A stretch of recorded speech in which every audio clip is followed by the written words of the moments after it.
So we've got one already attached, and I'm going to attach the other one in a similar fashion.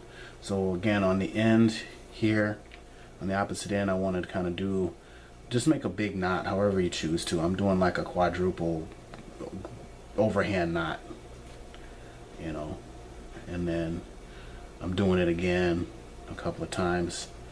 You're just trying to make something that'll get stuck or that can act as a stopper. Again, you can tie this, you know, to a small piece of wood, or a bead would work as well.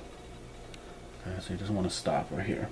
Okay, so we got that going on, and then I'm gonna go ahead now and just take a piece of my filler here, which is basically a piece of toilet paper, and I'm just gonna kind of crumple it up around the knot that we just made.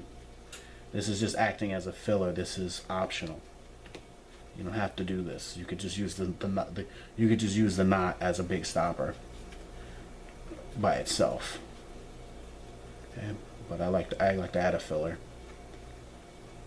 Okay. So we'll just set this aside, and we'll go ahead and we're going to take the other circle that we have here, and we're just going to go about 1/4 of an inch in and just start kind of threading up and down all the way around, just like so.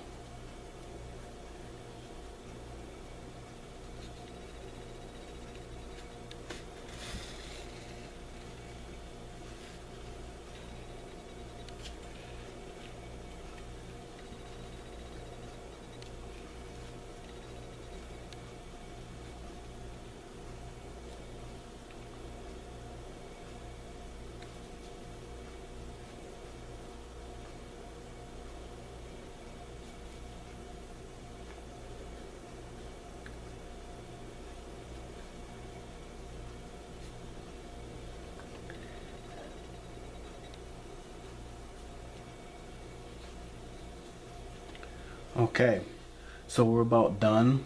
So I want to, again, this is the end here. So I want, this is up, so I want to end up with this finishing coming up.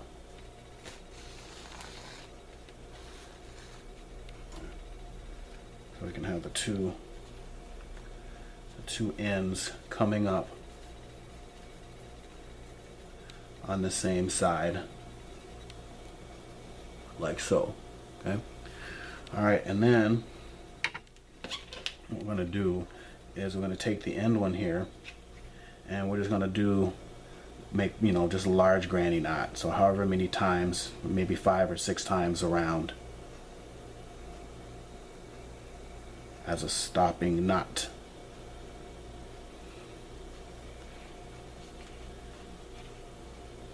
And you cinch it, yeah, just cinch it down. And that should be good.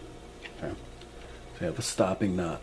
Okay, all right, and then we'll take the other end with the thread, with the needle attached to it, and you can start to kind of pull on it around your thumb, and it'll start to make a pocket.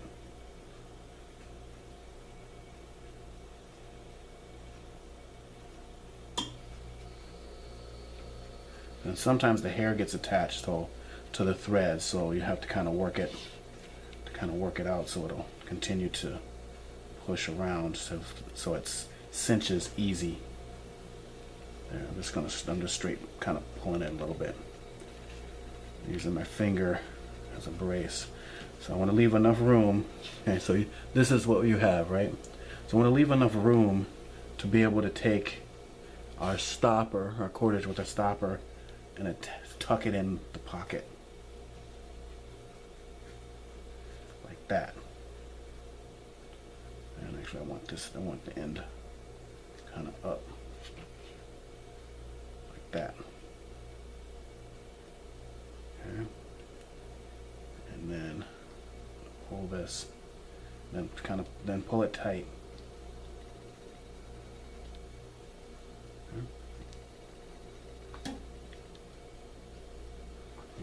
I'm gonna go ahead and cut off this other side here. I've got a pair of shears this time.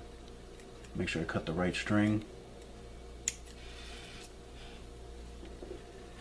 And then all we got to do is secure this by sewing a few times the edge. See the pucker here? So I want to kind of sew these together like that. Okay, so what I'm going to do is kind of go the opposite direction.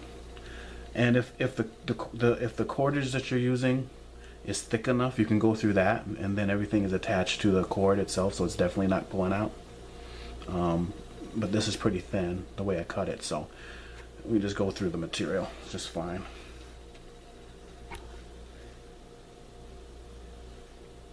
So I'm just going to do this a couple of times, and I'm gonna go the opposite direction. Gonna go through all the way to the other side.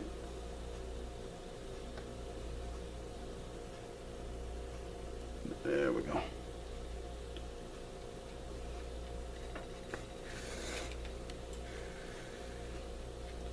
Pull that tight. And again, I just want to cinch everything together.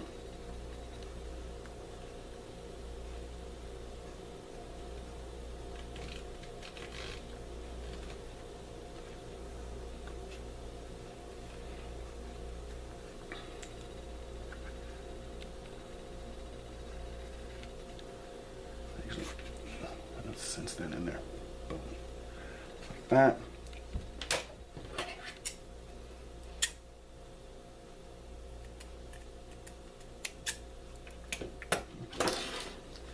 Alright, and you can kind of shape it because you have a filler inside. And there you go. There you have your two pom-poms. So it's not terribly difficult. They're actually pretty easy to make, and they're kind of fun. For a pair of shoes or something like that, or a pair of mittens, you'd need 4. I mean, if you're going to do 2 per item. So there you have it. This is really quick and dirty, real easy kind of a concept on making some pom-poms out of rabbit fur.